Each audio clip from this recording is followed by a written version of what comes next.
तो हेलो भाई, कैसे हो? तो आज की ये स्टोरी हमसे आमिर ने शेयर की है और ये जो इंसिडेंट है ये आमिर और उसके पापा के साथ हुआ है, जिसके बारे में मैं आज तुम्हें बताने वाला हूँ। देखो, पहाड़ी एरियाज में ना मोस्ट प्रोबेबली हॉरर इंसिडेंट्स जरूर होता है किसी के भी साथ। तो चलो आमिर के इस हिमाचल रोड पे हुए सारे इंसिडेंट के बारे में जानते हैं।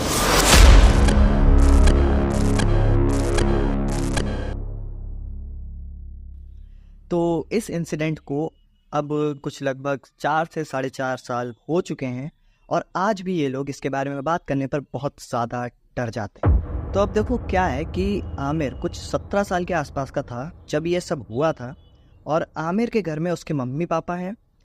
तो अब आमिर जो है ना, इसकी पूरी फैमिली हिमाचल में ही एक जगह है बिलासपुर के नाम से।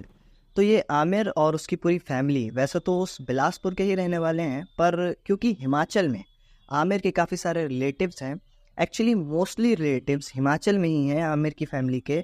तो इस वजह से भी, और क्योंकि आमिर के पापा की कुछ तबीयत भी ख़राब थी और हिमाचल के किसी हॉस्पिटल से उनका ट्रीटमेंट चल रहा था, तो इसलिए इन्हें रेगुलरली बिलासपुर से हिमाचल एंड हिमाचल से बिलासपुर रेगुलर ट्रैवल करना पड़ता था। तो अब ऐसे ही एक दिन आमिर अपने पापा के साथ उनके रेगुलर मंथली चेकअप के लिए हिमाचल जाने का सोचते हैं। तो ये लोग अपनी सारी तैयारी कर लेते हैं, जो भी चीज़ें उन्हें ले जानी थी सब पैक करके अपनी बाइक से हिमाचल जाने के लिए कुछ 4 बजे के आसपास निकल जाते हैं। कुछ 1 से 1.5 घंटे में वहाँ पहुँचते हैं और हॉस्पिटल में वेट करने लगते हैं। इनका नंबर आने में अभी काफ़ी टाइम था, तो आमिर कहता है कि चलो पापा बाहर कैंटीन में कुछ चल के खा पी लेते हैं, भूख लग रही है। तो आमिर के पापा भी कहते हैं कि हाँ चल बेटा, भूख तो मुझे भी लग रही है, चल कुछ खा लेते हैं फिर भाई चल के। तो ये लोग बाहर जाते हैं, उस हॉस्पिटल की कैंटीन में जाके थोड़ा कुछ खाते हैं और फिर वापस हॉस्पिटल में जाके वेट करते हैं। थोड़ी देर बाद इनको बुलाया जाता है, डॉक्टर से बातचीत करते हैं और बस फिर सब काम हो जाने के बाद अब कुछ शाम के 6:30 बजे के आसपास आमिर और उसके पापा घर वापस जाने के लिए निकल जाते हैं। अब ये लोग ड्राइविंग कर रहे हैं, आमिर के पापा जो हैं वो ड्राइव कर रहे हैं और वो जा रहे हैं रास्ते में। बाकी काफ़ी अच्छे से बातचीत कर रहे हैं, थोड़ा मतलब बातचीत करते हुए आराम से जा रहे हैं ये लोग, ठीक है। लेकिन धीरे धीरे थोड़ी देर के बाद में अचानक से आमिर के पापा अपने कंधे पर कुछ भारी सा महसूस करने लगते हैं, पर वो इग्नोर करते हैं और सोचते हैं कि वो काफ़ी ज़्यादा थक चुके हैं, तो शायद इसीलिए उन्हें ऐसा फील हो रहा है।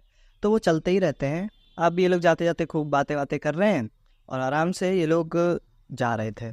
पर थोड़ी देर के बाद में पता नहीं क्यों आमिर के पापा कुछ अजीब सा ही बिहेव करने लगे। मतलब आमिर कुछ बोल रहा है तो वो उसे इग्नोर कर रहे हैं। सडनली वो गाड़ी भी काफ़ी तेज़ चलाने लगे हैं। आमिर कुछ बोलता है तो वो जवाब ही नहीं दे रहा है। आमिर बोलता है पापा पापा कुछ बोलो ना, क्या हुआ, बोल क्यों नहीं रहे हो कुछ। आमिर के पापा स्टिल कुछ नहीं बोलते हैं और बस ड्राइव करते ही जा रहे हैं।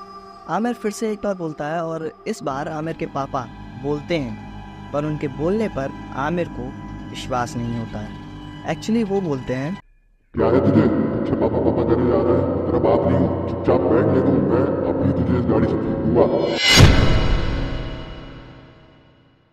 ये आवाज़ आमिर के पापा की थी ही नहीं। और पहली बात तो ये कि आमिर के पापा कभी भी आमिर के साथ ऐसा बिहेव ही नहीं करते हैं।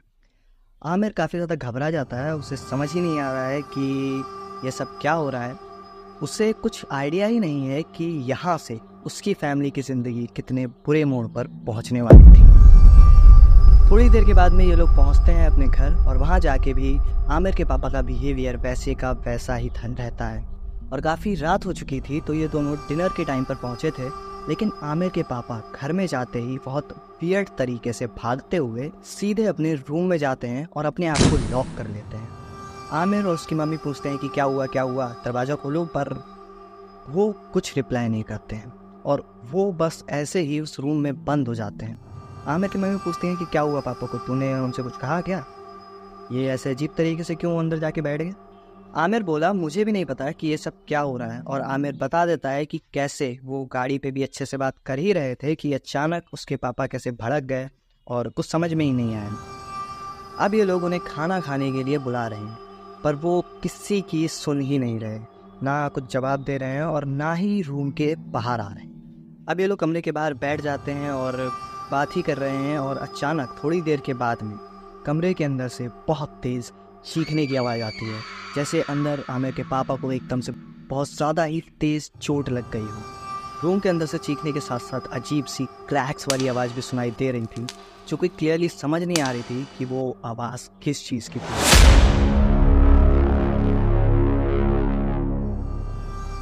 ये लोग तुरंत एकदम से डर जाते हैं और फिर तुरंत उस कमरे के दरवाजे पर जोर जोर से धक्का मारने लगते हैं। दरवाज़ा खोलने की कोशिश करने लगते हैं। सब लोग चिल्ला रहे हैं कि क्या हुआ, क्यों चिल्ला रहे हो, और ये सारी चीज़ें पूछ रहे हैं। बट ऐसा सब करते हैं पर वो दरवाज़ा नहीं खुलता है और थोड़ी देर के बाद आमिर के पापा के चीखने की आवाज़ भी बंद हो जाती है। अब आमिर कुछ तो बहुत भारी सी चीज़ लाता है और सीधे उस दरवाजे पर मार देता है। जैसे ही दरवाज़ा खुलता है और अंदर इन लोगों को जो दिखता है वो जेन्युइनली बहुत ही ज़्यादा भयानक होता है, जिसको देखते ही आमिर की मम्मी बेहोश होने लगती है।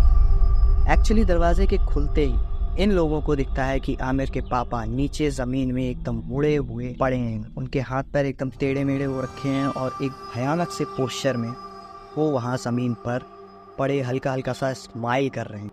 आमिर की मम्मी बेहोश हो ही रही थी, तो पहले आमिर उन्हें थोड़ा संभालता है और फिर अब ये लोग आमिर के पापा को देखते हैं और ये दोनों काफ़ी डर रहे होते हैं उन्हें छूने में। पर फाइनली कैसे तो करके आमिर और उसकी मम्मी मिलके उसके पापा को उस टेढ़े मेढ़े पोस्चर से सीधा करने की कोशिश करते हैं।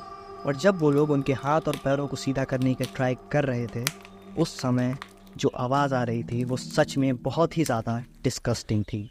It was the most horrible bone cracking sound. अब कैसे तो करके उन्हें सीधा किया जाता है। पास में ही बेड था तो उन्हें बेड पर लिटा देते हैं और अभी आमिर के पापा एकदम बेहोश हो चुके हैं। बस हल्की हल्की सी सांसें चल रही हैं और वो कुछ रिएक्ट नहीं कर रहे हैं और बिल्कुल होश में ही नहीं आ रहे हैं। इस मोमेंट पर आमिर की मम्मी क्लियरली समझ चुकी थी कि ये जो कुछ भी हो रहा है बिल्कुल नॉर्मल नहीं है और ये ज़रूर किसी बुरी शक्ति की वजह से ही हो रहा है। आमिर की मम्मी आमिर से पूछती हैं कि बेटा ये बता कि तुम दोनों जब हॉस्पिटल गए थे और वहाँ से जब वापस आए थे तो क्या तुमने रास्ते में कुछ खाया पिया था या कहीं पर रुके थे? तो आमिर कहता है कि नहीं, खाया तो नहीं था और रुके भी कहीं नहीं थे, बस वहाँ हॉस्पिटल की कैंटीन में ही कुछ खाया था और रुके कहीं भी नहीं थे। तभी आमिर को सडनली याद आता है और वो अपनी मम्मी को बताता है कि ये लोग एक नल पर पानी पीने के लिए रुके थे और वो नल किसी बहुत बड़े और पुराने से पेड़ के नीचे था और उस नल से सिर्फ पापा ने ही पानी पिया था और आमिर को प्यास नहीं लगी थी तो उसने नहीं पिया। उसकी मम्मी समझ जाते हैं कि ज़रूर ये पूरी शक्ति उस पेड़ के नीचे वाले नल से पानी पीने की वजह से ही उसके पापा पर सवार हो चुकी है। इमीडिएटली उसकी मम्मी डिसाइड करती हैं कि आमिर के पापा को तुरंत पास की किसी मस्जिद में जाके झाड़ फूँक कराना पड़ेगा, तभी जाके उन्हें इस मुसीबत से छुटकारा मिलेगा। तो अब कैसे तो करके एक रिक्शा बुलाते हैं और कैसे भी करके आमिर के पापा को पास के एक मस्जिद में ले जाते हैं। वहाँ पर वहाँ के जो लोग होते हैं उन्हें आमिर की मम्मी सब बता देती हैं और इस समय आमिर के पापा बेहोश ही थे और पूरा बेहोशी की हालत में उन्हें वहाँ लेके आए होते हैं। तो मस्जिद के लोग समझ जाते हैं और सबसे पहले आमिर के पापा के अराउंड एक बाउंड्री बनाते हैं और तुरंत वो कुछ मंत्र टाइप से कुछ तो पढ़ने लगते हैं और दिव्य शक्तियों वाला पानी था उससे आमिर के पापा के ऊपर छिड़कते हैं। इतना सब होते ही अभी तक तो आमिर के पापा बेहोश थे, पर जैसे ही ये सब होता है आमिर के पापा एक झटके से होश में आते हैं और उनके होश में आते ही आमिर और उसकी मम्मी बहुत ज़्यादा घबरा जाते हैं, क्योंकि जैसे ही वो होश में आते हैं तो वो कुछ तो अजीब सी आवाज़ में बोलने लगते हैं जो कि किसी को भी समझ नहीं आ रही होती है। और वो आवाज़ जो भी लैंग्वेज में थी वो बहुत स्ट्रेंज थी। वो आवाज़ आमिर के पापा की तो बिल्कुल नहीं थी और जिस भी भाषा में वो बोल रहे थे आमिर और उसकी मम्मी क्लियरली जानते थे कि उन्हें ये भाषा नहीं आती। अजीब लैंग्वेज में अजीब आवाज़ में बोलने के साथ साथ आमिर के पापा बहुत बुरी तरह से झटपटा भी रहे थे, जैसे कि उन्हें उस पानी और उन मंत्रों से बहुत ज़्यादा दर्द हो रहा है और कुछ तो अजीब सा था। एंड वो काफ़ी ज़्यादा इधर उधर सर फोड़ रहे हैं अपना और किसी को जो मंत्र पढ़ रहे थे वहाँ पे लोग उन्हें काफ़ी नुकसान पहुँचाने की ट्राई कर रहे हैं। बहुत देर तक कुछ मंत्र वगैरह पढ़ने के बाद और बहुत एफर्ट्स के बाद फाइनली एकदम से आमिर के पापा बेहोश होते हैं और थोड़ी देर बाद उन्हें जैसे ही होश आता है तो अब इस बार वो एकदम पहले की ही तरह नॉर्मल बिहेव करने लगे थे। इनफैक्ट वो पूछ रहे थे कि क्या हो रहा है ये सब, मैं यहाँ कैसे, उन्हें कुछ समझ नहीं आ रहा होता है। ऐसा लग रहा था कि जैसे उन्हें कुछ पता ही नहीं है जो इतनी देर से यहाँ हो रहा है। वहाँ उन्हें एक धागा वगैरह दिया जाता है और कुछ रूल्स भी बताए जाते हैं और कहा जाता है कि अगले 5 दिनों तक उन्हें इन सारे रूल्स को स्ट्रिक्टली फॉलो करना है और इस धागे को नहीं हटाना है अपने शरीर से बिल्कुल भी। तो ये था आमिर के साथ हुआ सारा इंसिडेंट। होपफुली तुम्हें ये वीडियो अच्छा लगा होगा।